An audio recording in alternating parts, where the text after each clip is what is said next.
Viltrox reached out to me and asked me to try out their new 35mm f1.8 lens, and I was sure, why not? I already do own the 35mm f1.8 from Sony, so I decided to try both of them out and give away the Viltrox afterwards. Here are my results and stay tuned.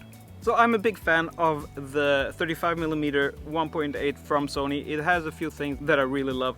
One thing that I really love about this lens is that it breathes very little for being a Sony lens. We know that a lot of the Sony lenses, the G Master lenses, do have suffer from heavy breathing. This lens doesn't, and this was what got me to get this lens. So in this test I will be looking at the breathing. I will also be looking at the sharpness, of course. One thing is that I've already shot a lot with both these two lenses, and I've compared the autofocus on them. I feel I can't see any difference between them. So when it comes to autofocus, they are very similar, which is really nice.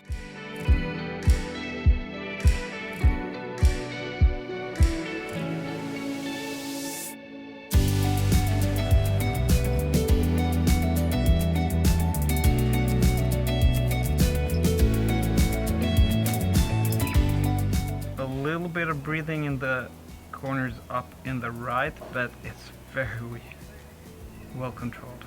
So, and we're gonna look at the breathing on the Sony.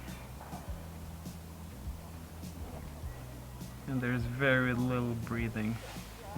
If you look at the corner up in the right, you can basically see that the Sony has very little breathing. One thing that's very good with Sony is that they share all their data with their third-party lens makers. So that's why the autofocus is so good on these third-party lenses. And that's a great thing from Sony. So if we look at the physics of the two lenses, I would actually say that there's an edge to the Viltrox lens. I really like how it looks. It looks more like a barrow, and it's a little bit heavier than the Sony equivalent.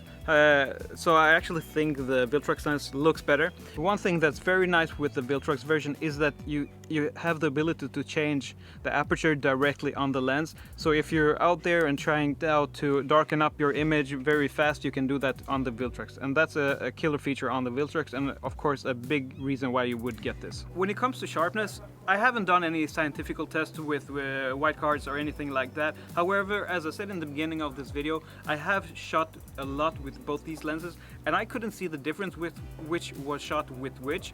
So I wouldn't say that I would get any of these lenses when it comes to sharpness. However, I only shoot with the Sony a7S III. That's my only Sony camera as of right now, and that's a 4K camera. So if I was shooting with an 8K camera, I probably could see some difference here, but with the Sony a7S III, I couldn't see any difference in sharpness. So right now we're looking at the Viltrox at f3.2. The Viltrox at f3.2. So right now we're shooting with the Sony f3.2.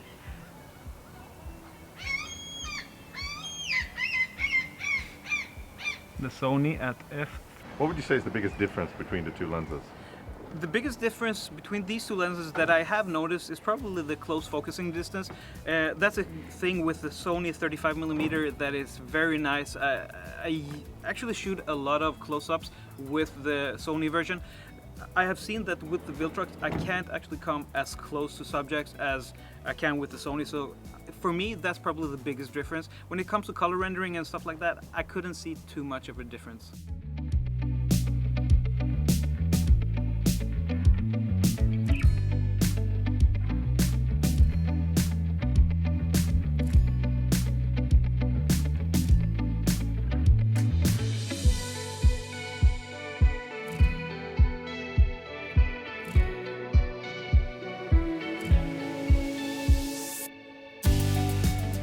So maybe one of the main reasons why you would go with the Viltrox is probably the price point. I'm not sure about the prices on these two as of today. I will have them written on the screen here somewhere, but I'm guessing the Viltrox is probably half the price of the Sony version. So if you're out there to save money, the Viltrox is the way to go. So as I said, if I was looking to buy one of the lenses today and I didn't have the Sony 35mm, the Viltrox 35 f1.8 would be a great option in my opinion. So guys, if you like the comparison between these two lenses, don't forget to subscribe to the channel and like this video. So I'm gonna give this lens away to a friend of mine the guy who's actually shooting this video. Here you go, Ted. The Viltrox.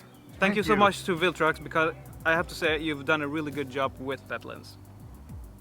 Were you gonna say something, Ted? No, we're just trying not to drop it. Yeah.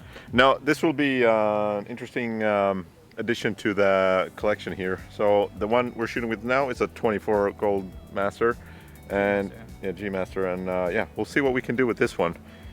So look out at both our channels so you can see the difference, hopefully. Yeah. And I have to say, I was really impressed with that lens.